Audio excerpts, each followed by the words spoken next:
Welcome to Master the Game. I am Juice, and this is RPG A Day 2021, Day 5. Today, we are going to be talking about the prompts Throne and Gambling. So let's get started.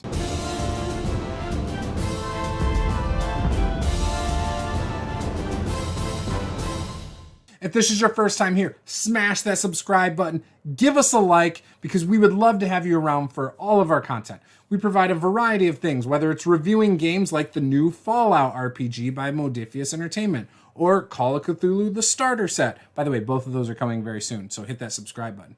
Or Pathfinder, or D&D. We cover a variety of game systems, a variety of products, from accessories like the Brothers Forge Rod of Initiative, to Drakenstone tiles, to dice, to whatever you can think of. We've got it all right here on this channel. So we're going to start this with Throne. So the campaign I ran a few years ago called The Forgotten Throne was one that started off on a very loose idea. Okay, the king of that kingdom was a gold dragon. Yes, that's right, a gold dragon. Not a dragonborn, not a half dragon, a full-on gold dragon. And all of the nobles in the city were also dragons or dragonborns. Actually, they were all dragonborns, not dragons. And the premise of the campaign was that he had fallen sick or fallen ill. On top of that, there was a blight traveling across the land that was like a sickness on the land. Farms were losing crops to start off the campaign. Eventually, cattle and their animals started getting sick and dying.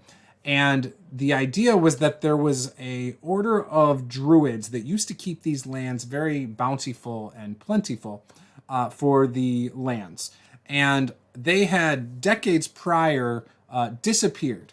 Now, one of them was a druid lich. It was my own creation of basically I used a lich. I reskinned the spells to a druid, toned it down a little bit. I didn't want it to be as powerful as a lich, but he had a lair that had things like vines and roots, and it had plants that would have acid and poison that would attack. They also had a clay golem in there, all sorts of things. And so there was lair actions and stuff that would aid him. Now, I thought when I had introduced that the party, that would be the big bad evil guy for the whole campaign. But shortly into the campaign, I'd say like 5-6 episodes after they had met the Druid Lich and fought him in his lair, and through creative thinking survived the encounter and actually sent him back to his phylactery, they ended up finding out that the new big bad evil guy of that campaign was a ancient shadow dragon who was the rival of the gold dragon. But the gold dragon died. And so the kingdom felt vulnerable and unprotected due to their king dying. And so then the shift of the campaign became, well, where's the heir to the throne? Which there was an offspring of this gold dragon somewhere in the world. And nobody knew. I had some clues out there, and there was going to be ways to figure it out. Unfortunately, the campaign didn't come to completion. So it's left a hole in my campaign, or in my homebrew world, where the king is dead.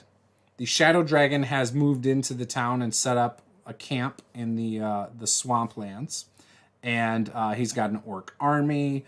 He's got the druid lich on his side, and the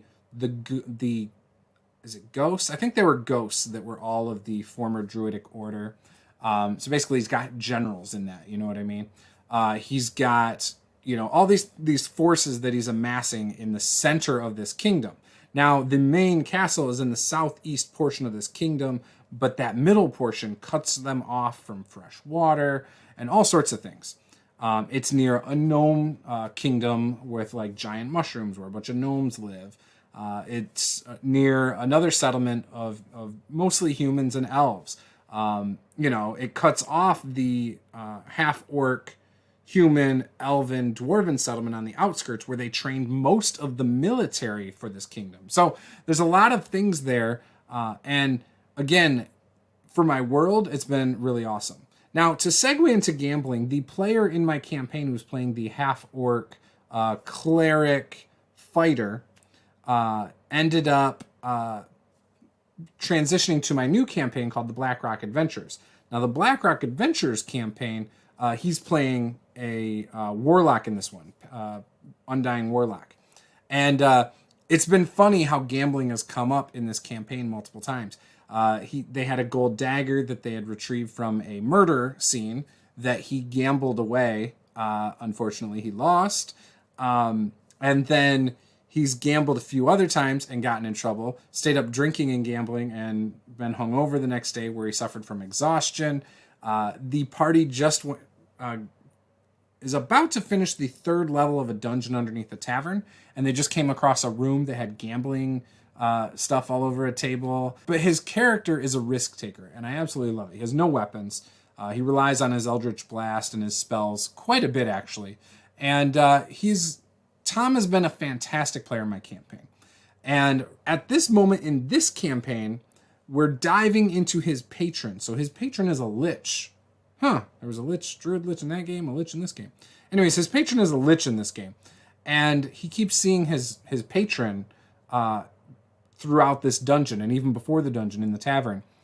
And he's been fighting a lot of undead. And it's kind of implied that his lich patron has done a lot of bad things over a long period of time and possibly stocked this dungeon with all of the undead that are here. And so I'm thinking by the end of this dungeon, he's going to come face to face, and the party is going to come face to face with this creature, this lich, and possibly fight it, and maybe fight it to the death. And that leaves me with this opening for what do I do when you kill your patron as a warlock? And I've asked this question in D&D groups on Facebook. I've asked it over on TikTok. Again, not worried about Raw. Would love to hear how you would handle this from a story perspective, maybe from a mechanics standpoint. I've thought about letting him just continue to be an undying warlock because he's got the knowledge. He's been taught already. And now it's just him learning and learning. And maybe here's the other thing. Maybe when they kill the lich, they find a book about warlocks, a lich's warlocks or something, and it tells him how to get stronger and level up, and how to do certain spells and things like that. So there's some ideas I have for that, because then maybe he becomes his own patron at that point. He earns his own freedom. I don't know.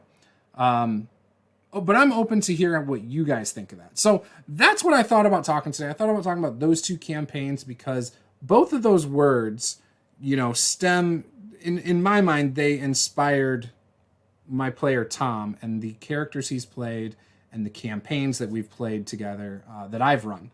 And I could go into include and community. Obviously Tom's a big part of my community on Discord. He posts miniatures that he paints for Warhammer.